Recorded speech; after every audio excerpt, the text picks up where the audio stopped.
1 കൊരിന്ത്യർ 10-ാം അധ്യായമാണ് നമ്മൾ ചിന്തിച്ചുകൊണ്ടിരിക്കുന്നത്. 30-ാം അധ്യായം നാം ചിന്തിച്ചില്ല എന്നുള്ളത് ഓർമ്മയിലുണ്ടാകുമെന്ന് വിചാരിക്കുന്നു. 8-ാം അധ്യായവും 10-ാം അധ്യായവും ചേർന്ന് കിടക്കുന്ന ആളുകൾ ഏതാണ്ട് ഒരേ വിഷയങ്ങൾ കൈകാര്യം ചെയ്യുന്ന അധ്യായങ്ങളായതുകൊണ്ടാണ് 9-ാം അധ്യായം ഇടയ്ക്ക് വിട്ട് 10-ാം അധ്യായത്തിലേക്ക് പ്രവേശിച്ചത്. 10-ന് ശേഷം ദൈവം അനുവദിക്കുന്നുവെങ്കിൽ 9-ാം അധ്യായത്തിലേക്ക് നമുക്ക് പോകാവുന്നതാണ്. 10-ാം അധ്യായത്തിൻ്റെ വിഷയം ഗ്രഹാരാധന എന്നുള്ളതായിരിക്കുന്ന വിഷയമാണ്. ഗ്രഹാരാധന വിട്ട് ഓടണം എന്ന് 14-ാം വാക്യത്തിൽ നാം കാണുന്നുണ്ട്. അതുകൊണ്ട് പ്രിയരെ, ഗ്രഹാരാധന വിട്ടോടുവിൻ. അത് പറയുന്നതിന് മുമ്പായിട്ടും അതിന് പിന്നീടും ഇസ്രായേലിൻ്റെ അനുഭവത്തോടുള്ള ബന്ധത്തിൽ അനേക കാര്യങ്ങൾ അപ്പോസ്തലനായ പൗലോസ് എഴുതുന്നതായിട്ട് കാണാനായിട്ട് സാധിക്കും. പല ഭയനിർദ്ദേശങ്ങൾ, വാണിങ്സ് നമുക്ക് ആ ഭാഗങ്ങളിൽ കാണാനായിട്ട് സാധിക്കും.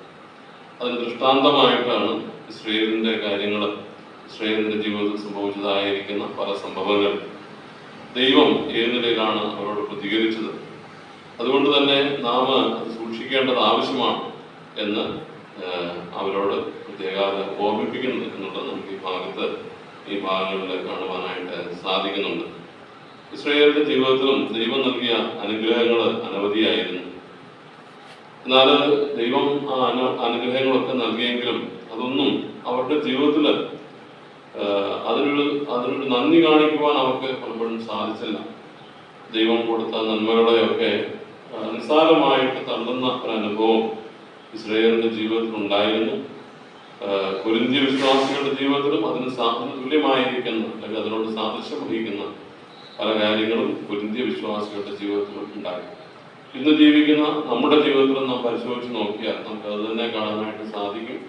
ദൈവം നൽകിയതായിരിക്കുന്ന നന്മകളോട്, ദൈവം നമ്മോട് ഇടപെട്ട രീതികളോട് അല്ലെങ്കിൽ ദൈവത്തിന്റെ ഇടപാടുകളോട് വേണ്ട നിലയിൽ പ്രതികരിക്കുവാൻ തക്കവണ്ണം നമുക്ക് സാധിച്ചിട്ടില്ല എന്നുള്ളത് ഈ കൊരിന്ത്യ ലേഖനം ഈ അധ്യായം 10-ാം അധ്യായം വായിക്കുമ്പോൾ ഇസ്രായേലിന് അത് സംഭവിച്ചു, കൊരിന്ത്യ സഭയ്ക്ക് അത് സംഭവിച്ചു.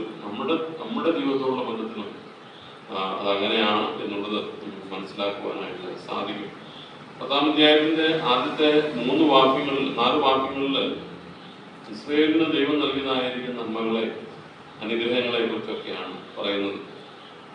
ദൈവം നൽകിയതായിരിക്കുന്ന കരുതൽ എത്രമാത്രം വലുതായിരുന്നു, ദൈവം നൽകിയതായിരിക്കുന്ന അനുഗ്രഹങ്ങൾ എത്രമാത്രം ആയിരുന്നു എന്നുള്ളത് ആ വാക്യങ്ങളിൽ കാണാനായിട്ട് സാധിക്കും. ഞാൻ പറഞ്ഞല്ലോ, ഈ കാര്യങ്ങളൊക്കെ പൗലോസ് അവരെ ഓർമ്മിപ്പിക്കുമ്പോൾ ആ ഭാഗത്ത് അതിന് 14 വാക്യങ്ങൾ നാം വായിച്ചു നോക്കിയാൽ 2 ഭാഗത്ത് പറഞ്ഞിട്ടുണ്ട് ദൃഷ്ടാന്തമായിട്ട് ഭവിച്ചു എന്ന്. 6-ാം വാക്യത്തിൽ നാം കാണുന്നുണ്ട് ഇത് നമുക്ക് ദൃഷ്ടാന്തമായി സംഭവിച്ചു. 11-ാമത്തെ വാക്യം നാം വായിക്കുമ്പോൾ ഇത് ദൃഷ്ടാന്തമായിട്ട് അവർക്ക് സംഭവിച്ചു എന്ന് പറഞ്ഞാൽ നമുക്ക് ദൃഷ്ടാന്തമായിട്ട് അവർക്ക് സംഭവിച്ചു. അതാണ് അപ്പോസ്തലനായ പൗലോസ് കൊരിന്ത്യരോട് പറയാനായിട്ട് ഉദ്ദേശിക്കുന്നത്. നമുക്ക് ദൃഷ്ടാന്തമായിട്ട് ഇസ്രായേൽ ജനത്തിന് സംഭവിച്ചതായിരിക്കുന്ന ഈ കാര്യങ്ങൾ ഇരിക്കുന്നു. 2 പ്രാവശ്യം 6-ാം വാക്യത്തിലും 11-ാമത്തെ വാക്യത്തിലും ആ ഭാഗം അത് ആവർത്തിക്കുന്നതായിട്ട് കാണാനായിട്ട് സാധിക്കും. നമ്മുടെ പിതാക്കന്മാർ 1-ാം വാക്യത്തിൽ നാം വായിക്കുമ്പോൾ സഹോദരന്മാരെ, നമ്മുടെ പിതാക്കന്മാർ എല്ലാവരും മേഘത്തിന് കീഴിലായിരുന്നു. എല്ലാവരും സമുദ്രത്തിലൂടെ കടന്ന്, എല്ലാവരും മേഘത്തിന് സമുദ്രത്തിന് സ്നാനമേറ്റ് മോശയോട് ചേർന്നു. എല്ലാവരും ഒരേ ആത്മീയ ആഹാരം തിന്നു, എല്ലാവരും ഒരേ ആത്മീയ പാനീയം കുടിച്ചു. അവരെ അനുഗമിച്ച ആത്മീയ പാറയിൽ നിന്നല്ലോ അവർ കുടിച്ചത്. ആ പാറ ക്രിസ്തുവായിരുന്നു. ദൈവത്തിന്റെ കരുതൽ, ദൈവം നൽകിയതായിരിക്കുന്ന നന്മകൾ ഏറ്റവും അധികമായിട്ട് അനുഭവിച്ച ഒരു ജാതിയാണ് ഇസ്രായേൽ ജനം എന്നുള്ളത് നമുക്ക് അറിയുവാനായിട്ട് സാധിക്കും. ഏതാണ്ട് അതിനോട് സമാന്തരമായിട്ട് തന്നെ അതിനോട് തുല്യം നിൽക്കുന്നതാണ് കൊരിന്ത്യ വിശ്വാസികളും നമ്മളും ഒക്കെ. ഇസ്രായേൽ ജനത്തിന്റെ അനുഭവത്തിൽ നാം നോക്കിയാൽ ഇസ്രായേലിൽ അവർ അടിമകളായിരുന്നു. ഇസ്രായേലിൽ അവർ കഷ്ടമനുഭവിച്ചു, ഫറവോന്റെ അടിമത്തത്തിലായിരുന്നു. ഊഴിയവേല ചെയ്തുകൊണ്ട് വളരെയധികം കഷ്ടം അനുഭവിച്ചു. അവർ അവിടെ നിന്ന് നിലവിളിച്ചു. പുറപ്പാട് പുസ്തകം 3-ാം അധ്യായം നാം വായിക്കുന്നത് ഞാൻ അവരുടെ നിലവിളി കേട്ടു എന്നാണ് അവിടെ നമുക്ക് കാണാനായിട്ട് സാധിക്കുന്നത്. ദൈവം അവരുടെ നിലവിളി കേട്ടതാണ്.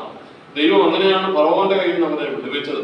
പെസഹായുടെ ആചരണം, അതിനുശേഷം ഉള്ളതായിരിക്കുന്ന അവരുടെ പുറപ്പാട്, ഇസ്രായേലിനുള്ളതായിരിക്കുന്ന അവരുടെ പുറപ്പാട്, ഫറവോനെ സൈന്യത്തെയും ചെങ്കടലിൽ തള്ളിയിട്ടത്, മരുഭൂമിയിൽ ദൈവം അവരെ നടത്തിയത്, ഈ കാര്യങ്ങളൊക്കെ അവരുടെ ജീവിതത്തിൽ സംഭവിച്ചു.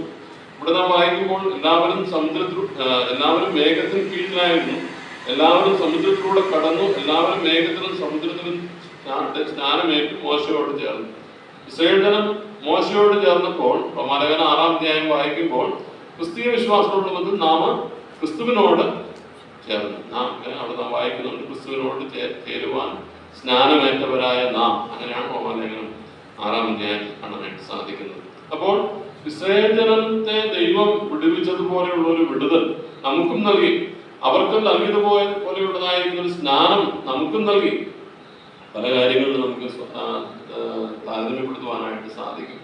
ദൈവം അവരെ പെസഹ കുഞ്ഞാടിനെ അറുത്ത് ആണ് ദൈവം അവരെ വിടുവിക്കുന്നത്. നാം അത് പാഠപുസ്തകത്തിൽ കാണുന്നുണ്ടല്ലോ.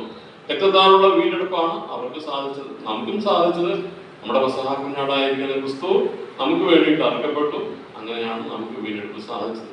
ഫറവോന് ഇസ്രായേലിന്റെ ശത്രുവായിരുന്ന ഫറവോനെ ദൈവം തോൽപ്പിച്ചാണ് അവരെ വിടുവിക്കുന്നത്. ചെങ്കടലിൽ കൂടെ അവരെ കടത്തി ശത്രുവായിരിക്കുന്ന പിശാചിന്റെ കൈകളിൽ നിന്ന് നമ്മളെ വിടുവിച്ചു. ഇതെല്ലാം വളരെ താരതമ്യപ്പെടുത്തുവാനായിട്ട് സാധിക്കുന്ന കാര്യമാണ്. എല്ലാവരും ഒരേ ആത്മീയാഹാരം തിന്നു. ആ ആത്മീയാഹാരത്തോടുള്ള ബന്ധത്തിൽ മന്നയാണ് ആത്മീയാഹാരം എന്നുള്ള പറഞ്ഞിരിക്കുന്നത്. സ്വർഗീയ ധാന്യം എന്നാണ് സങ്കീർത്തനത്തിൽ നാം വായിക്കുന്നത്. സങ്കീർത്തനത്തിൽ അതിനെക്കുറിച്ച് പറയുമ്പോൾ സ്വർഗീയ ധാന്യം ഭക്ഷിച്ചു എന്നാണ് നമുക്ക് കാണാനായിട്ട് സാധിക്കുന്നത്. സ്വർഗീയ ധാന്യം. അപ്പോൾ മന്ന സ്വർഗത്തിൽ നിന്ന് അവർക്ക് ലഭിച്ചു. നമുക്കോ ജീവന്റെ അപ്പമായിരിക്കുന്ന യോനാസുവിൽ നാം വായിക്കുമ്പോൾ സ്വർഗത്തിൽ നിന്ന് നമുക്ക് ലഭിച്ചതായിരിക്കുന്ന മന്ന എന്ന് പറയുന്നത് അത് ക്രിസ്തുവാണ്. ജീവന്റെ അപ്പമായിട്ട് ക്രിസ്തു വന്നു. അത് എന്നെ രക്ഷിക്കുന്നവൻ അത് മുഖാന്തരം ജീവിക്കും. നിത്യജീവന്റെ കാരണമായിട്ട് ആ മന്ന, അതായത് സ്വർഗത്തിൽ നിന്ന് നമുക്ക് ലഭിച്ചതായിരിക്കുന്ന മന്ന ക്രിസ്തു ആയിത്തീർന്നു.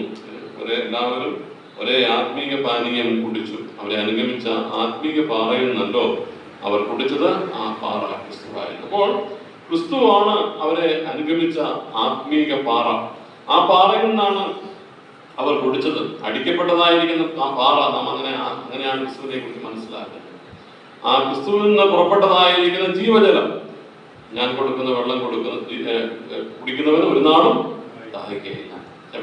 സ്ത്രീയോട് കർത്താവ് പറഞ്ഞ വാക്കുകളാണ്. അപ്പോൾ ഈ കാര്യങ്ങളിലെല്ലാം നമുക്ക് താരതമ്യപ്പെടുത്തുവാനായിട്ട് സാധിക്കും. പൗലോസ് അത് ഇവിടെ കൊരിന്ത്യ വിശ്വാസികളെ ഓർമ്മിപ്പിക്കുകയാണ്. അപ്പോൾ നിങ്ങൾക്ക് ഇങ്ങനെ അനേക അനുഗ്രഹങ്ങൾ ദൈവം നൽകി. എന്നിട്ട് 5-ാം വാക്യത്തിലാണ് നമുക്കത് കാണാനായിട്ട് സാധിക്കുന്നത്. ഒരു കാര്യം പറയാനായിട്ടാണ് ഈ സംഭവങ്ങളൊക്കെ അവിടെ പറയുന്നത് എന്ന് നമുക്ക് കാണാനായിട്ട് സാധിക്കും. 4 വരെയുള്ള വാക്യങ്ങളിൽ ഇസ്രായേലിന് ദൈവം നൽകിയതായിരിക്കുന്ന നന്മകൾ, അവർ അനുഭവിച്ചതായിരിക്കുന്ന അനുഗ്രഹങ്ങൾ, ഇതൊക്കെ പറഞ്ഞിട്ട് 5-ാം വാക്യം തുടങ്ങുന്നത് എങ്ങനെയാണ്? ഉറക്കെ വായിക്കാമോ? എങ്കിലും ദൈവം പ്രസാദിച്ചില്ല. എങ്കിലും എന്താ അർത്ഥം? സംഭവിക്കാൻ പാടില്ലാത്ത എന്തോ സംഭവിച്ചു. എങ്കിലും അവരിൽ മിക്കവരിലും ദൈവം പ്രസാദിച്ചില്ല. ഈ നന്മകളും അനുഗ്രഹങ്ങളും ഒക്കെ അവർ അനുഭവിച്ചു. എങ്കിലും അവരിൽ മിക്കവരിലും ദൈവം പ്രസാദിച്ചില്ല. സംഭവിക്കുവാൻ പാടില്ലാത്ത ഒരു കാര്യമാണ് അവിടെ സംഭവിച്ചത്. അതുകൊണ്ടാണ് അവിടെ എങ്കിലും എന്നുള്ള വാക്ക് അവിടെ ചേരുന്നത്. എങ്കിലും അവരിൽ മിക്കവരിലും ദൈവം പ്രസാദിച്ചില്ല. അവരെ മരുഭൂമിയിൽ തള്ളിയിട്ട് കളഞ്ഞു എന്ന് നിങ്ങൾ അറിയാതിരിക്കരുത് എന്ന് ഞാൻ ആഗ്രഹിക്കുന്നു. ലഭിച്ച നന്മകളെ ഒക്കെ ഇസ്രായേൽ ജനം മറന്നു. കൊരിന്ത്യ വിശ്വാസികളോട് പറയുകയാണ്, നിങ്ങൾക്ക് ദൃഷ്ടാന്തമാണിത്. നമ്മളോട് പറയുകയാണ്, നമുക്ക് ദൃഷ്ടാന്തമാണിത്. അനേകം നന്മകൾ അനുഭവിച്ചിട്ടും ദൈവത്തോട് യാതൊരുമായിരിക്കും നന്ദിയും കാണിക്കാതെ ദൈവത്തോട് മത്സരിക്കുന്നവരായിട്ട് ഇസ്രായേൽ ജനം തീർന്നതുപോലെയാണ് കൊരിന്ത്യ വിശ്വാസികളെ നിങ്ങളും നമ്മോടും എന്നോടും നമ്മോട് ഓരോരുത്തരോടും ദൈവം വ്യക്തിപരമായി സംസാരിക്കുമ്പോൾ ഇത് തന്നെ ആയിരിക്കും ദൈവം പറയുന്നത് എന്നാണ് ഞാൻ മനസ്സിലാക്കുന്നത്. അനേകം നന്മകൾ നമ്മുടെ ജീവിതത്തിൽ ദൈവം നൽകിയിട്ടുണ്ട്. ഭൗമ്യമായിരിക്കുന്ന നന്മകൾ ഉണ്ട് തീർച്ചയായിട്ടും. ഞാനിങ്ങനെ ആലോചിക്കുകയായിരുന്നു, നമ്മുടെ കഴിഞ്ഞ തലമുറ അല്ലെങ്കിൽ നമ്മുടെ ഓരോരുത്തരുടെയും വല്യപ്പച്ചന്മാർ അനുഭവിച്ചതിനേക്കാൾ സുഖമായിട്ടാണ് നമ്മുടെ പിതാക്കന്മാർ അനുഭവിച്ചത്. അതിനേക്കാൾ സുഖമായിട്ടാണ് നാം ഇന്ന് കഴിയുന്നത്. നിത്യജീവിതത്തിൽ ഭൗമിക ജീവിതത്തോടുള്ള ബന്ധത്തിലാണ് ഞാൻ പറയുന്നത്. നമ്മുടെ മക്കൾ നാം അനുഭവിച്ച പല പ്രയാസങ്ങളിൽ നിന്ന് അനുഭവിക്കുന്നില്ല. പക്ഷെ ഇതൊക്കെയാണെങ്കിലും നമുക്ക് ചിന്തിച്ച് നോക്കുക, നമ്മുടെ പിതാക്കന്മാരൊക്കെ എത്രമാത്രം കഷ്ടമനുഭവിച്ചും എത്രമാത്രം അധ്വാനിച്ചും ഒക്കെ അവര് കഴിഞ്ഞത്. ഒരു ദിവസത്തെ ഒരു നേരത്തെ ആഹാരത്തിന് വേണ്ടി വിഷമിച്ചത് നമ്മുടെ പിതാക്കന്മാരുണ്ടായിരുന്നു. ഇപ്പോൾ ഈ കാലങ്ങളിൽ നാം നോക്കിയാൽ ഭൗമ്യമായിരിക്കുന്ന നന്മകളോട് ബന്ധത്തിൽ നോക്കിയാൽ അങ്ങനെയുള്ളതായിരിക്കുന്ന ആ സാഹചര്യങ്ങളൊക്കെ വളരെ ചുരുക്കം പേർക്ക് ഒരു വിഷയം ഉണ്ടാകുന്നതായിരിക്കും. പക്ഷേ മിക്കവർക്കും അങ്ങനെയുള്ള അനുഭവങ്ങളൊക്കെ ആണ്. അനേകം നന്മകളാണ് നമ്മുടെ ജീവിതത്തിൽ നമ്മൾ അനുഭവിച്ചു. നമ്മുടെ ജീവിതത്തിൽ നാം തിരിഞ്ഞു നോക്കിയാൽ നമുക്കറിയാം എത്രമാത്രം ഏതെല്ലാം അവസ്ഥയിൽ കൂടെയൊക്കെ നാം കടന്നു പോയപ്പോൾ, നാം നിലവിളിച്ചപ്പോൾ, നാം പ്രാർത്ഥിച്ചപ്പോൾ ദൈവം നൽകിയതായ ഉത്തരങ്ങൾ പലപ്പോഴും നമുക്ക് നമ്മുടെ ചിന്തയ്ക്കും നമ്മുടെ ഭാവനയ്ക്കും നമ്മുടെ പ്രതീക്ഷയ്ക്കും ഒക്കെ അപ്പുറമായിരുന്നു. എത്രയോ അത്ഭുതങ്ങളൊക്കെ നമ്മുടെ ജീവിതത്തിൽ നടന്നിട്ടുണ്ട്. പക്ഷെങ്കില് ജീവിതത്തോടുള്ള ബന്ധത്തിൽ, നമ്മുടെ ജീവിതത്തോടുള്ള ബന്ധത്തിൽ ഒരു പക്ഷെങ്കില് അതൊക്കെ നമുക്ക് ലഭിക്കുമ്പോൾ നാം ഒരു പക്ഷെങ്കിലും ദൈവത്തോട് ഒരു സ്തോത്രം പറഞ്ഞിരിക്കാം, ഒരു നന്ദിയുടെ പ്രകടനം ആ സമയത്ത് നാം കാണിച്ചിരിക്കാം. എന്നാൽ ദിവസങ്ങൾ കഴിയുമ്പോഴൊക്കെ നാം അതൊക്കെ മറക്കുക. ഇസ്രായേലിന്റെ ജീവിതത്തില് അവർക്ക് ലഭിച്ച ഭൗമ്യമായ നന്മകൾ നോക്കിയാൽ ഇസ്രായേലിനുള്ളതായിരിക്കുന്ന അവരുടെ വിടുതൽ അത് ഭൗമ്യം മാത്രമല്ല, അത് ആത്മീയം കൂടെ. ഇതെല്ലാം അവർ അനുഭവിച്ചിട്ടുണ്ട്. ഈ ദൈവത്തെ നാം വായിക്കുന്നുണ്ടല്ലോ, അവരുടെ ദൈവത്തെ അവർ മറന്നു കളഞ്ഞു. ആ ദൈവത്തെ അവർ കാളയോട് സദൃശമാക്കി. സംഗീതത്തിൽ നാം വായിക്കുന്നുണ്ട്, കാളയോട് ആ ദൈവത്തെ സദൃശമാക്കി. ആ വാക്യങ്ങൾ ഞാൻ കൃത്യമായിട്ട് ഓർക്കുന്നില്ല, ഞാൻ പറയാൻ ഉദ്ദേശിച്ചൊരു വാക്യമല്ലെങ്കിലും പുല്ല് തിന്നുന്ന കാളയോട് സദൃശമാക്കി. അതൊരു സംഗീതത്തിൽ നാം വായിക്കുന്നു. പുല്ല് തിന്നുന്ന കാളയോട് ദൈവത്തെ സദൃശമാക്കി. ഒരിക്കലും ഇസ്രായേലിന്റെ ജീവിതത്തിൽ നിന്ന് സംഭവിക്കുവാൻ പാടില്ലാത്ത ഒരു കാര്യം സംഭവിച്ചു. നമ്മുടെ ജീവിതത്തോടുള്ള ബന്ധത്തിൽ ഇത് വളരെ സത്യമാണ്. ഭൗതികമായ നന്മകളെ കുറിച്ച് മാത്രമാണ് ഞാൻ പറഞ്ഞത്. നാം ആത്മീയരാണെങ്കിൽ നാം എന്ത് കൂടെ കാണുന്നതിനേക്കാൾ അപ്പുറമായിട്ട് നാം കാണുന്ന ആത്മീയ നന്മകൾ പലപ്പോഴും നമുക്കത് കാണാൻ സാധിക്കുന്നില്ല എങ്കിൽ, നമുക്ക് നമ്മുടെ കയ്യിൽ അല്പം ധനം വന്നു കൂടുമ്പോഴാണ് നമുക്ക് സന്തോഷം തോന്നുന്നത്. പലപ്പോഴും നമ്മുടെ ആത്മീയ നന്മകളെ കുറിച്ച് ചിന്തിക്കുവാൻ നമുക്ക് സാധിക്കാറില്ല. എന്തുകൊണ്ടാണ്? ആത്മീയ ദർശനവും കാഴ്ചപ്പാടും നഷ്ടപ്പെട്ടതുകൊണ്ടാണ്. നാം ആത്മീയരാണെങ്കിൽ നാം ഈ ലഭിക്കുന്ന ഭൗമ്യമായ സമ്പത്തിനേക്കാളും ഭൗമ്യമായിരിക്കുന്ന സുഖസൗകര്യങ്ങളെക്കാളും ഒക്കെ നാം സന്തോഷിക്കുന്ന എന്തിലായിരിക്കും? ആത്മീയ കാര്യങ്ങളിലായിരിക്കും. നാം വായിക്കുന്നുണ്ടല്ലോ, സ്വർഗത്തിലെ സകല ആത്മീയ അനുഗ്രഹത്താലും ക്രിസ്തുവേശു നമ്മളെ അനുഗ്രഹിച്ചിരിക്കുക. പക്ഷെങ്കിൽ ഇത് കാണുവാനോ ഇതിൽ സന്തോഷിക്കുവാനോ നമുക്ക് സാധിക്കുന്നില്ല എങ്കിൽ അതിന്റെ അർത്ഥം എന്താ? നാം ആത്മീയരല്ല. ദൈവം നമുക്ക് നൽകിയ അനുഗ്രഹങ്ങൾ അനവധിയാണ്. നമുക്ക് ഈ ഭൂമിയിലെ ഈ മണ്ണും ഈ പൊന്നും ഒക്കെ കാണുമ്പോൾ നമുക്ക് അല്പ സന്തോഷം തോന്നും. പക്ഷെങ്കിൽ സ്വർഗത്തെ കുറിച്ചുള്ള കാഴ്ചപ്പാട്, നിത്യതയെ കുറിച്ചുള്ള കാഴ്ചപ്പാടും ദർശനവും നമുക്ക് നഷ്ടപ്പെട്ടത് കൊണ്ടാണ് ഇതിലൊക്കെ സന്തോഷം തോന്നുകയും അതിൽ സന്തോഷിക്കാതിരിക്കുകയും ചെയ്തു. ഇവിടെ ഒരു വിശ്വാസികളോട് പൗലോസ് പറയുന്നത്, ഇസ്രായേലിന്റെ ജീവിതത്തില് അനവധിയായ നന്മകൾ ദൈവം അവർക്ക് നൽകി. അവർക്കൊരിക്കലും അവരിൽ ഇസ്രായേലിൽ നിന്ന് രക്ഷപ്പെടുമെന്ന് അവരുടെ ആശയെല്ലാം നഷ്ടപ്പെട്ട സ്ഥാനത്താണ് ദൈവം പ്രവർത്തിച്ചത്. അത്ഭുതകരമായിരിക്കുന്ന ഫറവോന് ഒരിക്കലും അവരെ വിടുവാനായിട്ടുള്ള മനസ്സുണ്ടായിരുന്നില്ല. പക്ഷെ ദൈവം ഇടപെട്ടത് കൊണ്ടാണ് സംഭവിച്ചത്. ചെങ്കടലിൽ അവർ താണു പോകേണ്ടതുവരായിരുന്നു. പക്ഷെ ദൈവം അവിടെ ഇറങ്ങി വന്നതുകൊണ്ടാണ്, ദൈവത്തിന്റെ കരുതലുണ്ടായിരുന്നത് കൊണ്ടാണ് അവർക്ക് രക്ഷപ്പെടുവാനായിട്ട് സാധിച്ചത്. പക്ഷെങ്കിൽ ഇതൊക്കെ മറന്നുപോയതായിട്ടാണ് നമുക്കിവിടെ കാണാൻ വേണ്ടി സാധിക്കുന്നത്. സേവനത്തോടുള്ള മനസ്സിൽ 5-ാം വാക്യത്തിൽ പറയുന്നത്, എങ്കിലും അവർ മിക്ക പേരിലും ദൈവം പ്രസാദിച്ചു. മിക്ക പേരെന്ന് പറഞ്ഞാൽ ഇസ്രായേലിൽ നിന്ന് പുറപ്പെട്ട പുരുഷന്മാർ എത്ര പേരില്ല പ്രസാദിച്ചത്? കേവലം 2 പേരിൽ. ഈ മിക്ക പേരും കഴിഞ്ഞ് ബാക്കിയുള്ളത് ഇസ്രായേലിൽ നിന്ന് പുറപ്പെട്ടവരിൽ 2 പേർ മാത്രമേ ഉള്ളൂ. ബാക്കി അവിടെ എത്തിയത് സ്ത്രീകളും കുഞ്ഞുങ്ങളും എത്തിയിട്ടുണ്ടാവും. പിന്നെ സ്ത്രീകളും കുഞ്ഞുങ്ങൾ എന്ന് പറഞ്ഞാൽ ഈ മരുഭൂമിയിൽ ജനിച്ച കുഞ്ഞുങ്ങളാ. പിന്നെ പുരുഷപ്രജ അവിടെ എത്തിയത് കാണാനായിട്ട് സാധിക്കും.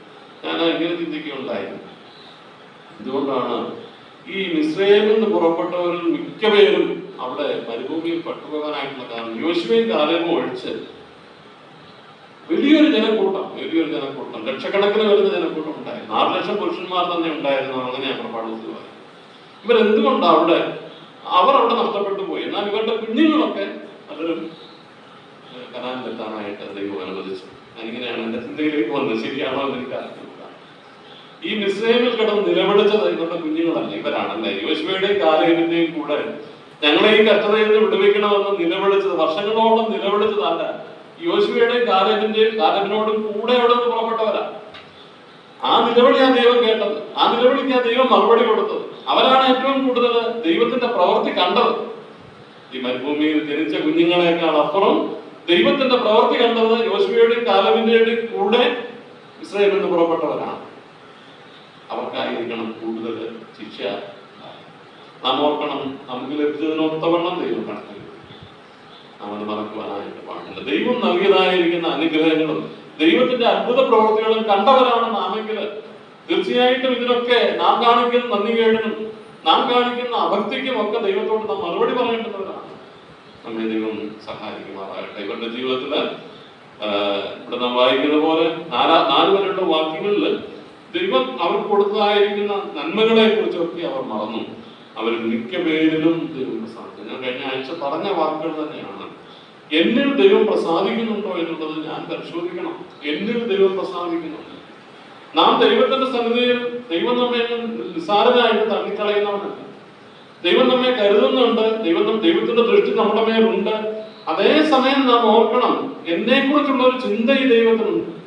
ഞാൻ എങ്ങനെ ജീവിക്കുന്നു, ഞാൻ ചെയ്യുന്ന കാര്യങ്ങൾ ദൈവത്തിന് പ്രസാദകരമാണോ എന്ന് പരിശോധിക്കുന്നവനായി ദൈവം ഓരോ നമ്മുടെ ആക്ടിവിറ്റീസ്, നമ്മുടെ ഓരോ പ്രവർത്തനങ്ങളും, നമ്മുടെ ഓരോ ചിന്തകളും പരിശോധിക്കുമ്പോൾ എന്നിൽ ദൈവം പ്രസാദിക്കുന്നുണ്ട്. നാം വായിക്കുന്നുണ്ടല്ലോ ഉൽപ്പത്തി പുസ്തകത്തിൽ കൈന്റെ യാഗത്തിൽ മാത്രമല്ല ദൈവം പ്രസാദിക്കുന്നത്. പിന്നെ എന്താ വായിക്കുന്നത്? കയ്യിലും അവന്റെ യാഗത്തിലും ദൈവം പ്രസാദിച്ചു. ആദ്യം പ്രസാദിക്കേണ്ടത് കയ്യിലായിരുന്നു. കയ്യിന് ദൈവം പ്രസാദിച്ചിരുന്നുവെങ്കിൽ കയ്യിന്റെ യാഗത്തിൽ ദൈവം പ്രസാദിക്കാൻ ഭാഗ്യമായിരുന്നു. പക്ഷെങ്കിൽ കയ്യിനിൽ ദൈവം പ്രസാദിച്ചില്ല. എല്ലാവരിലും ഇവിടെ നാം വായിക്കുന്നത് എങ്കിലും അവരിൽ മിക്ക പേരിലും ദൈവം പ്രസാദിച്ചില്ല. വ്യക്തിപരമായിട്ട് നാം ചിന്തിക്കണം, എന്നിൽ ദൈവം പ്രസാദിക്കുന്നുണ്ടോ. എന്നിട്ട് നാം വായിക്കുകയാണ്, അവരെ മരുഭൂമിയിൽ തള്ളിയിട്ട് കളഞ്ഞു എന്ന് നിങ്ങൾ അറിയാതിരിക്കരുത് എന്ന് ഞാൻ ആഗ്രഹിക്കും. ഞാൻ പറഞ്ഞല്ലോ, ഈ കാര്യങ്ങളൊക്കെ പൗലോസ് പറയുന്ന വീണ്ടും അവർക്കൊരു ഭയനിർദ്ദേശമാണ്, അവർക്കൊരു വാണിംഗാണ്. അവർക്ക് ഇസ്രായേലിനെ സംഭവിച്ചതായിരിക്കുന്ന കാര്യങ്ങൾ നമുക്ക് ദൃഷ്ടാന്തമാണെന്ന് അവരെ ഓർപ്പിക്കുക. വായിക്കുന്നത്, അവരെ മരുഭൂമിയിൽ തള്ളിയിട്ട് കളഞ്ഞു എന്ന് നിങ്ങൾ അറിയാതിരിക്കും. ദൈവം അതിനുവേണ്ടിയിട്ടാണ് ഇവരെ കൊണ്ടുവന്നത്.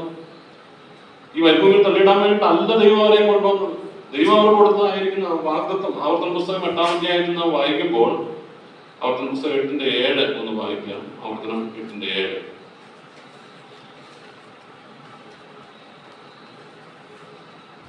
വായിച്ചോട്ടെ.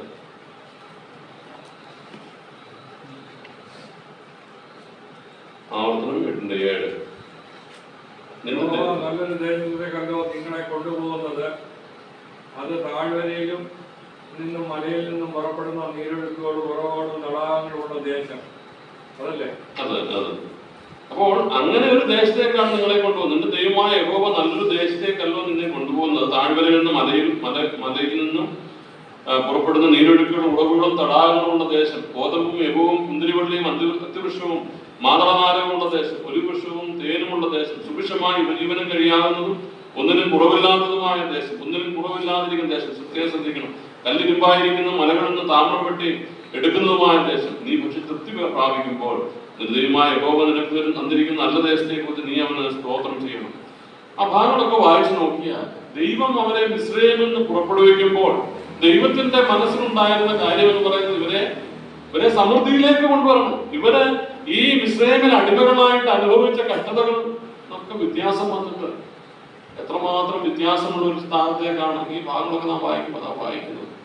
അങ്ങനെയുള്ള ഒരു ദേശത്തേക്കാണ് ദൈവം അവരെ കൊണ്ടുപോകാനായിട്ട് ആഗ്രഹിച്ചത്. പക്ഷെങ്കിൽ ഇവിടെ നാം വായിക്കുന്ന പോലെ ഇതൊക്കെയാണെങ്കിലും ഇവർക്ക് ഈ ദർശനം നമ്മുടെ ജീവിതത്തിൽ എങ്ങനെ നമുക്ക് താരതമ്യപ്പെടുത്താനായിട്ട് സാധിക്കും? കർത്താവ് നമ്മെ വിടുവിച്ചു, കർത്താവ് നമ്മെ വീണ്ടെടുത്തു, സ്വന്തം പുത്രനെ നമുക്ക് വേണ്ടി തന്നു നമ്മെ വീണ്ടെടുത്തു. പണ്ട് ജീവിച്ച പോലെ ജീവിക്കാനായിട്ടല്ല നമ്മെ വീണ്ടെടുത്തു. മിസ്രയീമിൽ നാം കഴിഞ്ഞതുപോലെ ഫറവോന്റെ അടുപ്പത്തിൽ കഴിഞ്ഞ പോലെ കഴിയാനാണെങ്കിൽ നാം അവിടെ തന്നെ കിടന്നാൽ മതിയായിരുന്നു. പക്ഷെങ്കില് ദൈവം നമ്മെ അവിടെ നിന്ന് വിടുവിക്കുമ്പോൾ ഈ സമൃദ്ധിയിലേക്കാണ്, ഭൗമ്യമല്ല, ശ്രദ്ധിക്കണം, ഭൗമ്യമല്ല, ഈ ആത്മീയ സമൃദ്ധിയിലേക്കാണ് ദൈവം നമ്മെ കൊണ്ടുവരാനായിട്ട് ആഗ്രഹിക്കുന്നത്. പാലും തേനും ഒഴുകുന്ന ഒരു ദേശത്തേക്ക്. അവിടെ 8-ാം അധ്യായത്തിൽ നാം വായിച്ചതുപോലെ സമൃദ്ധിയുടെ ഒരു ദേശത്തേക്ക് കൊണ്ടുപോകാനായിട്ടാണ് കർത്താവ് നമ്മെ ഈ മിസ്രയീമിൽ നിന്ന് വിടുവിച്ചത്. പലപ്പോഴും ജീവിതത്തിൽ നിന്ന് പരിശോധിച്ച് നോക്കുക, ആ സമൃദ്ധി നമുക്ക് അനുഭവിക്കാനായിട്ട് സാധിക്കുന്നുണ്ടോ? ആത്മീയ ജീവിതത്തിന്റെ സമൃദ്ധി, ആത്മീയ ജീവിതത്തിന്റെ സന്തോഷം, അത് പലപ്പോഴും നമുക്ക് അനുഭവിക്കുവാൻ സാധിക്കുന്നില്ല എങ്കിൽ നമ്മുടെ അനുഭവം ഇസ്രായേലിനോട് വളരെ പിന്നെയും താരതമ്യപ്പെടുത്തുവാനായിട്ട് സാധിക്കും. ദൈവം നൽകുന്നതായിരിക്കുന്ന നന്മകളും അനുഗ്രഹങ്ങളും നാം കാണാതെ പോകുന്നത് കൊണ്ടാണ് പലപ്പോഴും നമുക്ക് അതിന് സാധിക്കാതിരിക്കുന്നത് എന്നുള്ളത് നമുക്ക് ഓർക്കാനായിട്ട് സാധിക്കും. ദൈവത്തിന്റെ വാഗ്ദത്തങ്ങളെ നാം മറക്കുന്നവരാണ്. കഴിഞ്ഞ ആഴ്ച ഞാൻ പറഞ്ഞ വാക്യമാണ്, നിങ്ങൾക്ക് ജീവൻ ഉണ്ടാകുവാനും സമൃദ്ധിയായ ജീവൻ ഉണ്ടാകുവാനും വേണ്ടി അത്രയും ഞാൻ പറഞ്ഞിരിക്കുന്നു. കർത്താവ് പറഞ്ഞു നമുക്കുണ്ടാകേണ്ടത് സമൃദ്ധിയായ ജീവനാണ്. സഭയിലുള്ളതായിരിക്കും നമ്മുടെ ഇരിപ്പും നമ്മുടെ പ്രവർത്തനങ്ങളും ഒക്കെ കണ്ടാൽ ഈ സമൃദ്ധി നമുക്ക് കാണാനേ പറ്റുന്നില്ല. അതേ വിമർശിക്കുവാനാണ് നമ്മുടേതായിരിക്കുന്ന ജീവിതത്തിലേക്ക്, ഞാൻ എന്റെ ജീവിതത്തിലേക്ക് നോക്കിയാൽ മതി. ഈ സമൃദ്ധി ഞാൻ അനുഭവിക്കുന്നുണ്ടോ? ഇല്ലെങ്കിൽ അതിന്റെ അർത്ഥം ദൈവത്തിന് പ്രസാദകരമായിട്ടുള്ള ഒരു ജീവിതം അല്ല അല്ലേത് എന്നുള്ളതാണ്. അവരെ എങ്കിലും 5-ാം വാക്യത്തില് എങ്കിലും അവരിൽ മിക്കപേരിലും ദൈവം പ്രസാദിച്ചില്ല. അവരെ ഈ മരുഭൂമിയിൽ പട്ടുപോകുവാനായിട്ട് ഇവിടെ ഇസ്രായേലിനിടയായി. നമ്മുടെ ജീവിതത്തില് ഈ മരുഭൂമി യാത്ര പൂർത്തീകരിക്കേണ്ടതാണ്. നമുക്കൊരു ലക്ഷ്യസ്ഥാനമുണ്ട്, നാം അത് മറക്കുവാനായിട്ട് പാടില്ല. ഈ മരുഭൂമിയിൽ കൂടെ ദൈവം നമ്മെ നടത്തും. പക്ഷെങ്കിൽ ദൈവത്തിന് കീഴ്പ്പെടുവാനും ദൈവത്തിന് വിധേയപ്പെടുവാനും നമുക്ക് സാധിക്കും. ദൈവത്തിന്റെ പ്രസാദം അന്വേഷിക്കുവാൻ നമുക്ക് സാധിക്കണം. അല്ലെങ്കിൽ ദൈവത്തിന്റെ വാഗ്ദത്തങ്ങൾ വിശ്വസിക്കുവാൻ നമുക്ക് സാധിക്കണം. അല്ലെങ്കിൽ ഈ മരുഭൂമിയിൽ നാം പട്ടുപോകും എന്ന് പറഞ്ഞാൽ രണ്ടർത്ഥമുണ്ട്. ദൈവം ഇസ്രായേലിന് കൊടുത്ത പോലെയുള്ള ശിക്ഷകള് ഇക്കാലത്ത് നാം അങ്ങനെ കാണുന്നില്ല. എങ്കിലും ചിലതൊക്കെ കാണാനായിട്ട് സാധിക്കും. അനന്യാസിന്റെയും സഫീറയുടെയും ഉദാഹരണം നമുക്കറിയാമല്ലോ. ആ ദിവസം തന്നെ അവിടെ വെച്ച് തന്നെ അവർ തെറ്റ് കാണിച്ച അതേ ദിവസം തന്നെ അവിടെ പട്ടുപോയതായിട്ടാണ് നാം കാണുന്നത്. ഇക്കാലങ്ങളിൽ അങ്ങനെ ദൈവം പ്രവർത്തിക്കുന്നുണ്ടോ എന്ന് ചോദിച്ചാൽ നമുക്ക് അറിഞ്ഞുകൂടാ. പക്ഷെ എങ്കിലും എന്റെ മനസ്സിൽ ചില ഉദാഹരണങ്ങളൊക്കെ ഉണ്ട്. ദൈവത്തിന് വേണ്ടിയിട്ട് നിന്ന ചില പിതാക്കന്മാരുടെ മക്കൾ അവർക്ക് ലഭിച്ചതായ നന്മകളും അനുഗ്രഹങ്ങളും വിട്ടിട്ട് നന്ദിയോട് ജീവിച്ചപ്പോൾ ദൈവം കൊടുത്തതായിരിക്കുന്ന ഇതേപോലുള്ള ചില ശിക്ഷകൾ എനിക്ക് ഓർക്കുവാനായിട്ട്, അല്ലെങ്കിൽ മറ്റുള്ളവർക്ക് കാണത്തക്ക നിലയിൽ ചിലപ്പോഴൊക്കെ ദൈവം പ്രവർത്തിച്ചിട്ടുള്ളത് നമുക്ക് നാം ജീവിക്കുന്ന ചുറ്റുമുള്ള ലോകത്തിൽ ഞാൻ ഉദാഹരണങ്ങളൊക്കെ പറഞ്ഞു വിട്ടിരുന്നു. നിങ്ങൾക്ക് അറിയാവുന്നതിലൊക്കെ ഉണ്ടായിരുന്നു, അല്ലെങ്കിൽ ഇവിടെയുള്ള പ്രായമുള്ളവർക്കൊക്കെ അറിയാവുന്നത്. ഞാൻ പറഞ്ഞ മറ്റൊന്നുമില്ല, നമ്മുടെയൊക്കെ ജീവിതത്തിൽ ചിലതൊക്കെ അങ്ങനെ സംഭവിക്കാനുള്ള സാധ്യതയുണ്ട്. നാം അത് മറന്നുകൂടാ. ദൈവം എപ്പോഴും അങ്ങനെ ചെയ്യുന്ന തരത്തില്ല. എന്നുപോലെ 14-ാം അധ്യായത്തില് കർത്തൃമേശയോടുള്ള ബന്ധങ്ങൾ പറയുമ്പോൾ അവിടെ നാം വായിക്കുന്നുണ്ടല്ലോ, ഇത് ഹേതുവായിട്ട് ചിലർ ബലഹീനരും അനേകം രോഗികളായിട്ട് തീർന്നു. അവന്റെ 11-ാം അധ്യായത്തില് ഇത് ഹേതുവായി നിങ്ങൾ പലരും ബലഹീനരും രോഗികളുമാകുന്നു, അനേകരും നിദ്ര കൊള്ളുന്നു. നമുക്ക് ആരുടെയും നിദ്രയെ കുറിച്ച്, ആരുടെയും മരണത്തെ കുറിച്ച് വിധിക്കുവാൻ നമുക്ക് സാധിക്കില്ല. പക്ഷെ ഇതൊരു സത്യമാണ്, ദൈവവചനത്തിന്റെ സത്യമാണ്. ഇവിടെ എങ്കിലും അവർ മിക്ക പേരിലും ദൈവം പ്രസാദിച്ചത്. അപ്പോൾ ഞാൻ പറഞ്ഞത്, ഭൗമികമായിരിക്കുന്ന നിലയിലുള്ള മരണം സംഭവിക്കാം, ചുരുക്കമായിട്ടെങ്കിലും അതിനേക്കാൾ അപ്പുറമായിട്ട് ആത്മീയ ജീവിതത്തിൽ പട്ടുപോകുവാനായിട്ടുള്ള, ഈ മരുഭൂമിയിൽ പട്ടുപോകാനായിട്ടുള്ള സാധ്യതയുണ്ട്. ദൈവത്തിന് നമ്മളെ ഒരു ഉദ്ദേശമുണ്ട്. ഒരു പ്രത്യേകമായിരിക്കുന്ന അവസ്ഥയിൽ നമ്മെ എത്തിക്കണം. അതിനു വേണ്ടിയിട്ടാണ് ദൈവം ശ്രമിക്കുന്നത്. പക്ഷേ ഇടയ്ക്ക് വെച്ച് നാം വീണു പോകുന്നുവെങ്കിൽ അതിന് കാരണം ദൈവമല്ല, നാം ആണ് എന്നുള്ളത് ശരീരത്തിന്റെ അനുഭവത്തിൽ നമുക്ക് മനസ്സിലാക്കാനാണ് സാധിക്കും. പൗലോസ് തന്റെ ജീവിതാന്ത്യത്തിൽ പറഞ്ഞ വാക്കുകൾ നമുക്ക് വളരെ പരിചയമുള്ള വാക്കുകൾ. ഞാൻ നല്ല പൊരുതു, ഓട്ടം തികച്ചു, വിശ്വാസത്തിൽ. ഈ ഓട്ടം തികയ്ക്കാനുള്ളതാ. ഈ ഇസ്രായേലിന്റെ തുടക്കമൊക്കെ വളരെ നല്ലതായിരുന്നു. പക്ഷെ അത് ആ ഓട്ടം തികയ്ക്കുവാൻ നമുക്ക് സാധിച്ചില്ല. ഈ മരുഭൂമിയിൽ കൂടെയുള്ള ആ ഓട്ടത്തിൽ, ഞാൻ പറയുന്നത് ആത്മീയവും ഭൗതികവും രണ്ടു തരത്തിൽ നാം ചിന്തിക്കണം. ആ ഓട്ടത്തിൽ അവർ പട്ടുപോകുവാനായിട്ട് ഓട്ടം തികയ്ക്കണം. അപ്പോസ്തലനായ പൗലോസ് പറഞ്ഞു, എന്റെ പ്രാണനെ ഞാൻ വിലയേറിയതായി എണ്ണുന്നില്ല. കർത്താവ് എനിക്ക് ശുശ്രൂഷയും എനിക്ക് തന്ന ഈ ഓട്ടവും തികയ്ക്കണമെന്നേ എനിക്കുള്ളൂ. പോസ്റ്റുപ്രവൃത്തിയിൽ നമുക്ക് കാണാനായിട്ട് സാധിക്കും. പോസ്റ്റുപ്രവൃത്തി 20-ാം അധ്യായത്തിൽ 24-ാമത്തെ വാക്യമാണ്. പൗലോസിന്റെ ജീവിതത്തിന്റെ ഏക ലക്ഷ്യം കർത്താവ് നൽകിയതിനുള്ള ഓട്ടം തികയ്ക്കണം. അതിനു വേണ്ടിയിട്ട് എന്റെ പ്രാണനെ ഞാൻ വിലയേറിയതായിട്ട് എണ്ണുന്നില്ല. അങ്ങനെ പറഞ്ഞ പൗലോസിനാണ് ജീവിതത്തിന്റെ അന്ത്യത്തിലേക്ക് വരുമ്പോൾ വളരെ കൃതാർത്ഥതയോടുകൂടെ, വളരെ സംതൃപ്തിയോടുകൂടെ, ഞാൻ നല്ല പൊരുതു, ഓട്ടം തികച്ചു, വിശ്വാസം കാത്തു, നീതിയുടെ കിരീടം എനിക്കായി വെച്ചിരിക്കുന്നു എന്ന് പറയാനുള്ള ധൈര്യമുണ്ടായത്. പൗലോസിന്റെ ജീവിതം മൊത്തം ആ ആഗ്രഹം ഏതാ, എന്റെ ഓട്ടം തികക്കണം എന്നുള്ള ആഗ്രഹമേ എനിക്കുള്ളൂ. നമ്മുടെ ജീവിതത്തിലും കർത്താവ് നമ്മെ സഹായിക്കുമാറാകട്ടെ. 5-ാം വാക്യം ഒരിക്കൽ കൂടെ വായിക്കാം. എങ്കിലും അവരിൽ മിക്ക പേരിലും ദൈവം പ്രസാദിച്ചില്ല. അവരെ മരുഭൂമിയിൽ തള്ളിയിട്ട് കളഞ്ഞു എന്ന് നിങ്ങൾ അറിയാതിരിക്കരുതെന്ന് ഞാൻ ആഗ്രഹിക്കുന്നു. ഇത് നമുക്ക് ദൃഷ്ടാന്തമായി സംഭവിച്ചു. 6 മുതലുള്ള വാക്യങ്ങളിൽ നാം നോക്കിയാൽ 6 മുതൽ അതിന്റെ 10-ാം വാക്യം വരെ നമുക്ക് വായിച്ചു നോക്കിയാൽ ഇസ്രായേലിന്റെ ജീവിതത്തിൽ സംഭവിച്ചതായിരിക്കുന്ന പരാജയങ്ങൾ അവിടെ പൗലോസ് വീണ്ടും അവരെ ഓർപ്പിക്കുകയാണ്. അവർ മോഹിച്ചതുപോലെ നാമും ദുർമോഹികളാകാതിരിക്കേണ്ടതുണ്ട്.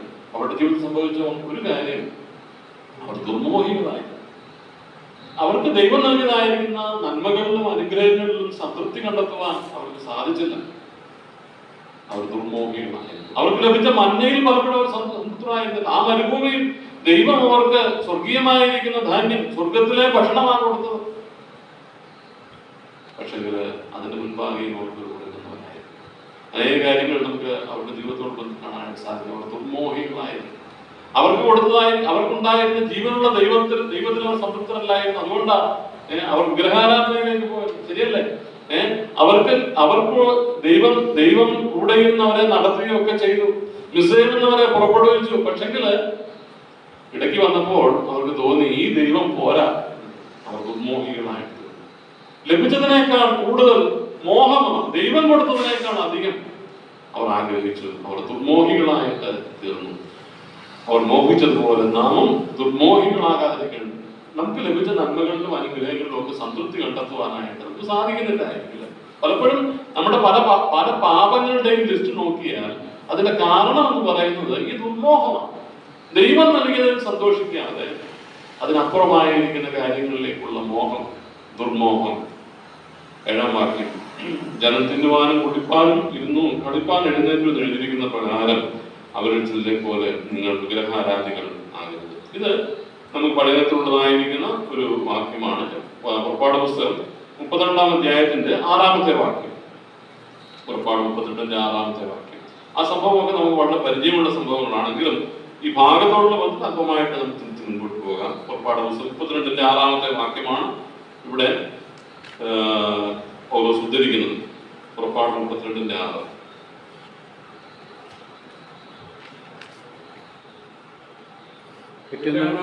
അവർ അധികാരത്തെ എഴുന്നേറ്റ് ഹോമയാഗങ്ങൾ കഴിച്ച് സമാധാനയാഗങ്ങൾ അർപ്പിച്ചു. ജനം ഭക്ഷിപ്പാനും കുടിപ്പാനും ഇരുന്നു കളിപ്പാൻ എഴുന്നേറ്റു. ഇവർ ആരുടെ മുമ്പിലായി ഹോമയാഗങ്ങൾ കഴിച്ചത് അറിയാമോ? ഇവർ ആരുടെ മുമ്പിലാണ് സമാധാനയാഗങ്ങൾ കഴിച്ചത്? ആളക്കുട്ടിയുടെ മുമ്പിലാണ്. ഇസ്രായേലിന്റെ ദൈവത്തെ അവർ മറന്നു കളഞ്ഞു. മോശ സീനായി പർവ്വതത്തിലേക്ക് പോയിരിക്കുക കൽപ്പനകൾ സ്വീകരിക്കുവാനായി. മോശ താമസിക്കുന്നു കണ്ടപ്പോൾ ഇവർ തന്നെ ഒരു കാളക്കുട്ടിയെ ഉണ്ടാക്കി. അന്ന് വരെ അവരുടെ ജീവിതത്തിൽ അത് ഉണ്ടായതായിട്ട് നമുക്ക് കാണാനായിട്ട് സാധിക്കില്ല. പക്ഷെങ്കില് ഈ യാത്രയിൽ തങ്ങളെ ദൈവം വിടുവിച്ച വിധവും ദൈവം കരുതിയ കരുതലുകളും ഒക്കെ മറന്നിട്ട് അവർ കാളക്കുട്ടിയെ വാർത്തുണ്ടാക്കി. അതിന്റെ മുൻപിൽ 6-ാം വാക്യം നാം വായിച്ചത് അവർ അധികാരത്തെ എഴുന്നേറ്റു. നോക്കുക അവരുടെ ശുഷ്കാന്തി. പിറ്റന്നാൾ അവർ അധികാരത്തെ എഴുന്നേറ്റു, ഹോമയാഗങ്ങൾ കഴിച്ചു, സമാധാനയാഗങ്ങൾ അർപ്പിച്ചു. ജനം ഭക്ഷിപ്പാനും കുടിപ്പാനും ഇരുന്നു കളിപ്പാനും എഴുന്നേറ്റു. എല്ലാം ഒരു തമാശയായിട്ട് അവർ കണ്ടു. ജനം തിന്നുവാനും കുടിപ്പാനും ഇരുന്ന് കളിപ്പാനും എഴുന്നേറ്റു എഴുതിയിരിക്കുന്ന പ്രകാരം അവരും ചിലരെ പോലെ നിങ്ങൾ വിഗ്രഹാരാധികളാകരുത്. 8-ാമത്തെ വാക്യം, അവർ ചില പരസംഗം ചെയ്ത് ഒരു ദിവസത്തിൽ അതിന്റെ ഈ 38-ാം അധ്യായത്തിൽ നാം കാണുമ്പോൾ അന്ന് എത്ര പേരാ മരിച്ചതെന്നറിയാമോ? അതിന്റെ 28-ാമത്തെ വാക്യമാണെന്ന് തോന്നുന്നു. പുറപ്പാട് പുസ്തകം 32-ന്റെ 6-ാമത്തെ അന്ന് 3000 പേർ മരുഭൂമിയിൽ വീണു. ഈ സംഭവത്തിന്റെ 3000 പേർ കൂടുതൽ വീഴേണ്ടതായിരുന്നു. പക്ഷെങ്കിൽ ദൈവം ചിലരോടൊക്കെ ക്ഷമിച്ചു കാണണം. എന്തായിരുന്നു എന്നോട് വായിക്കുന്നത്? 3000 പേരാണ് അന്ന് വീഴുന്നത്. 8-ാമത്തെ വാക്യം, പരസംഗം ചെയ്ത് ഒരു ദിവസം 23,000 പേർ വീണതുപോലെ നാം പരസംഗം ചെയ്യരുത്. ഇതൊക്കെ ഈ പൊരുതിയോട് പറയുമ്പോൾ വിഗ്രഹാരാധന അവരുടെ ഇടയിലുണ്ട്. അത് ഓർപ്പിക്കാനായിട്ടാണ് ഈ 7-ാമത്തെ വാക്യത്തിൽ ആ ഭാഗം ഉദ്ധരിക്കുന്നത്. 2 പരസംഗം അല്ലെങ്കിൽ ദുർനടപ്പ്. സംഖ്യാപുസ്തകം 25-ാം വാക്യം നാം വായിക്കുമ്പോൾ 25 അധ്യായം നാം വായിക്കുമ്പോൾ സംഖ്യാപുസ്തകം 25-ാമത്തെ അധ്യായം അതിന്റെ 1 മുതലുള്ള വാക്യങ്ങൾ നമുക്ക് വായിക്കും. സംഖ്യാപുസ്തകം 25-ാമത്തെ അധ്യായം.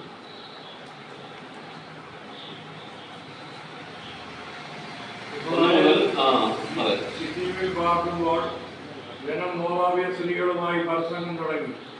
അവർ ജനത്തെ തങ്ങളുടെ ദേവന്മാരുടെ ബലികൾക്ക് വിളിക്കുകയും ജനം ഭക്ഷിച്ച് അവരുടെ ദേവന്മാരെ നമസ്കരിക്കുകയും ചെയ്തു. ഇസ്രായേൽ ബാൽ-പെരിയോനോട് ചേർന്ന് യഹോവയുടെ കോപം ഇസ്രായേലിന്റെ മേലെ ജ്വലിച്ചു. അവിടെ ഇസ്രായേൽ സിദ്ദീഖിൽ പാർക്കുമ്പോൾ ജനം മോവാബ്യ സ്ത്രീകളുമായി പ്രസംഗം തുടങ്ങി.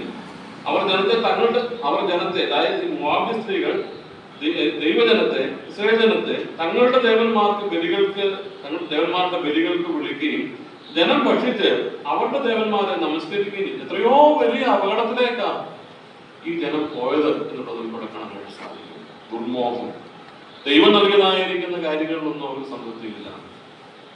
കൊരിന്ത്യരുടെ ബന്ധുവിശ്വാസികളുടെ ചരിത്രം നാം പഠിക്കും. വിഗ്രഹാരാധന അവരുടെ ഉണ്ടായിട്ട് ദുർനടപ്പ് അവർക്കുണ്ടായിരുന്നു.